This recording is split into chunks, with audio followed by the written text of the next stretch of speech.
Ne swipe pas, il y a un concept que j'aimerais te partager qui est super important, c'est le concept de sainteté. Et c'est vrai qu'en fait, quand Jésus est venu sur terre, il a permis qu'on puisse avoir pleinement accès, enfin quand il est mort plutôt, il a permis qu'on puisse avoir pleinement accès à la présence de Dieu. Mais évidemment, nous sommes des êtres humains et nous péchons constamment et parfois nous sommes pleinement dans le péché et dans en fait une sphère où nous sommes très impurs en fait.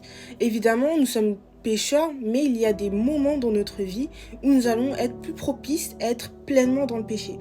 Et quand nous sommes dans cette sphère-là, où nous sommes pleinement dans le péché, nous sommes très très très très éloignés de la présence de Dieu. Et pourtant, c'est pas ce qu'on veut. Ce qu'on veut en tant que chrétien, c'est de connecter à Dieu. C'est pour ça que Jésus est mort pour nous. C'est pour qu'on puisse être pleinement dans sa présence, qu'on puisse être béni, qu'on puisse ressentir son amour. Et c'est la plus belle chose quand on est chrétien. Et il y a une chose que j'aimerais te partager, c'est un verset, c'est dans Hébreux 12, 14. Alors, recherchez la paix avec tous et la progression dans la sainteté. Sans elle, personne ne verra le Seigneur. Évidemment, quand Jésus est mort, il a permis qu'on puisse avoir accès à Dieu. Parce qu'avant, les Israélites, ils devaient, vous savez, aller dans des temples. Ils n'avaient pas vraiment une pleine présence de Dieu. Et pourtant, ils faisaient énormément d'efforts pour être dans la sainteté. Par exemple, ils ne mangeaient pas de porc. Quand des femmes avaient leurs règles, elles devaient être isolées de la ville.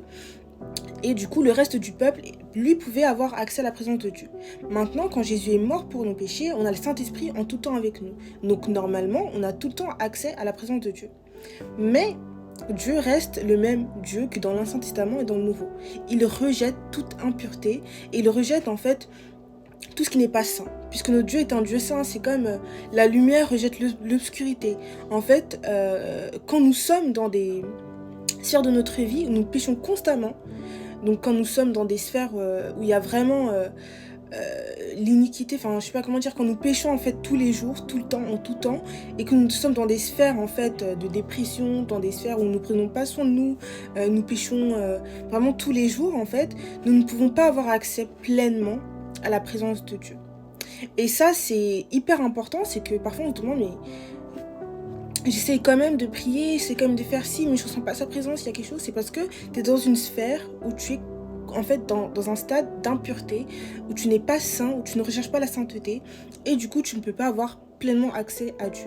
Et ça c'est hyper triste, mais notre Dieu est un Dieu qui est fidèle et qui reste les mêmes et qui a toujours dit qu'il rejetait toute impureté. Et c'est pour ça en fait que vraiment je nous encourage à rechercher la sainteté avant toute chose. Évidemment, hein, si tu recherches la sainteté, tu vas rechercher Dieu, etc. Mais il faut vraiment rechercher la sainteté.